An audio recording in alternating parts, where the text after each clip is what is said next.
Hey guys, welcome back to another episode. I feel like I've been saying that all day. Which technically I have been, but anyways, I just finished watching the Sandman trailer for the second time because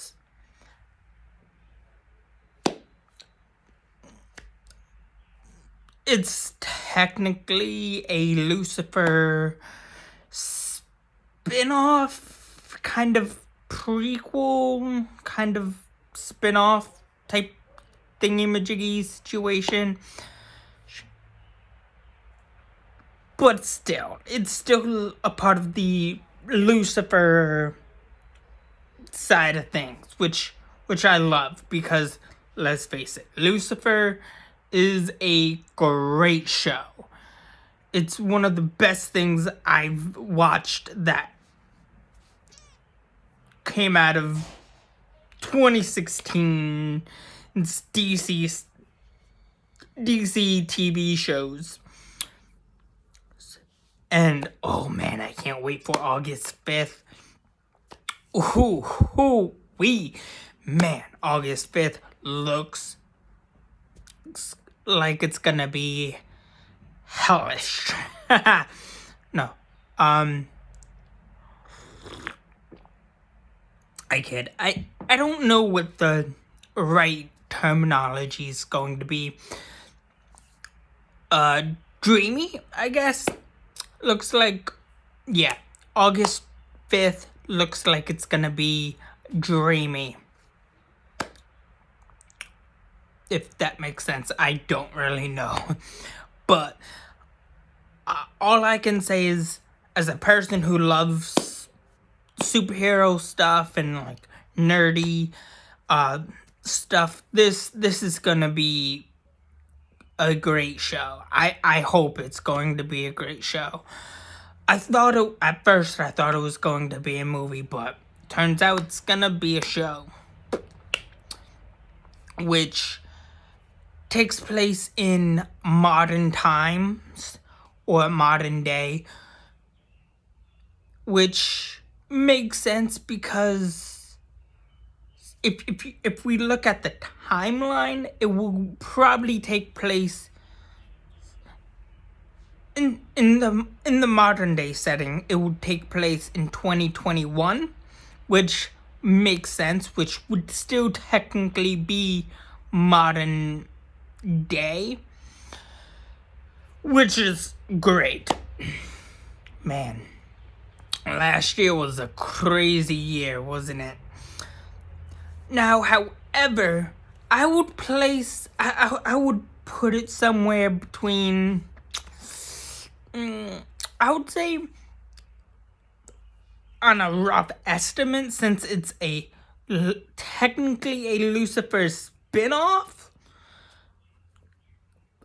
situation, I would say it will probably take place around like 6 months after the events of Lucifer, which I kind of hope they make a Lucifer movie of him going to hell or him in hell. That would be really cool. Now, I do have some concerns. I haven't really read that many Lucifer Sandman comics. In my time, I maybe have read like 4 or 5, and that's not a lot.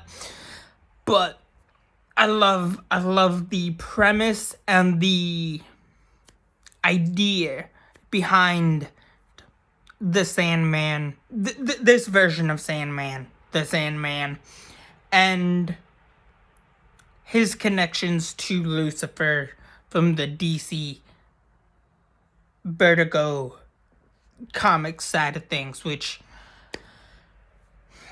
I love. I love the anti-hero side of things, I just love the anti-heroes of any comics, of any comic book company. I love the anti-heroes because, let's face it, the anti-heroes are so overrated. You know, and let's face it, technically Morpheus is technically an anti-hero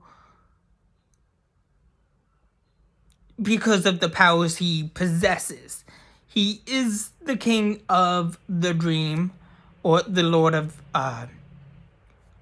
the dream realm. Kind of like Nightmare. He's kind of like the DCEU. He's kind of like the DC equivalent to Nightmare of Doctor Strange, but more different, or a little different. And I kind of like the comic books. I like the comics that this is a reference to, and yes, there's tweaks to both the comics and the live adaptation, which I personally hope I enjoy, and I think I'm going to enjoy it. But anyways, that's all I have for you guys so far for right now. I will be back really soon. Please like, share, subscribe, and have a good day. Thanks.